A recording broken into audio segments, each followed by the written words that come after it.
લાલા પિયર સાડિયા લાલા બાબા જાડિયા એ ગુરુજી અમતા પહેરવ કર્યા સળિયા એ ગુરુજી બધા પહેરવ કર્યા સાડિયા એ ગુરુજી અમતા પહેરવ કર્યા સળિયા એ ગુરુજી બધા પહેરવ કર્યા સાડિયા એ ગુરુજી कहूँ कि लाल पियर साड़ी पहिर के जाए के तो कहेंगे तू करिया साड़ी पहिर के देबू तो कहता है गुरु बहना कि लाल पियर साड़िया पहन के गई शिव चारा जाए લાલા પિયર સાડિયા પહેરી ગઈ જીવા ચારા ચારે બોલાજી लाल पियर साड़िया पहन के गई शिव चारा जाए લાલા પિયર સાડિયા પહેરી ગઈ જીવા ચારા ચારે બોલાજી और क्या कहता है बोला से कि हमारा लागल बाना जारिया ए भोला जी हमारा लागल बाना जारिया ए भोलाजी लाला पियर सैया पहन के गइली शिवा चारा लाला पियर साडिया પહેરી ગઈ જીવા ચારા ચારે हमारा लागल बाना जारिया ए भोला जी लागल बाना जारिया ए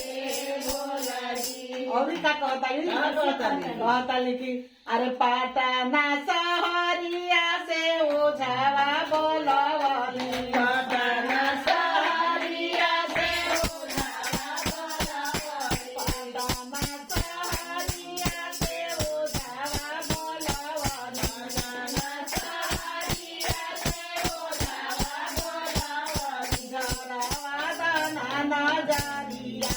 ए भोला जी हमारा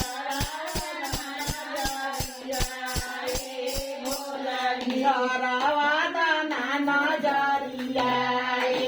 भोला जी गुरु जी कहतनी शिष्या के समझावतनी गुरु बहना से कैसे समझावतनी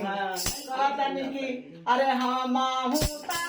शिष्या तीनों लोग का मारी अरे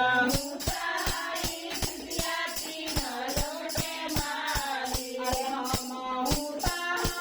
शिष्या तीनों लोग का मारी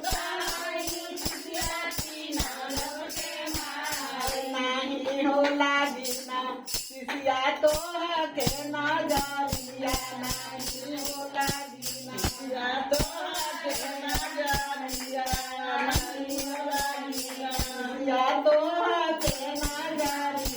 नहीं होला बिना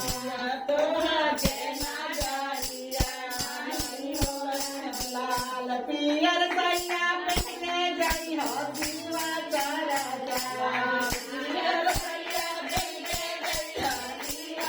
लाल पियर सैया पहन के जाई हो शिवा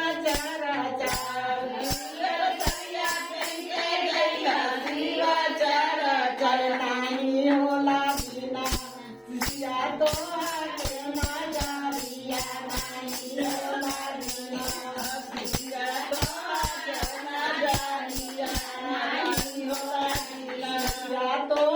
के नजरिया नहीं होला बिना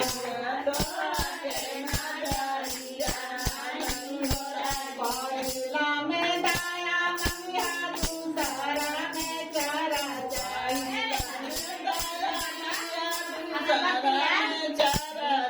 तीसरा में नामा शिवा पढ़ना नहीं होला बिना दाया मंगबू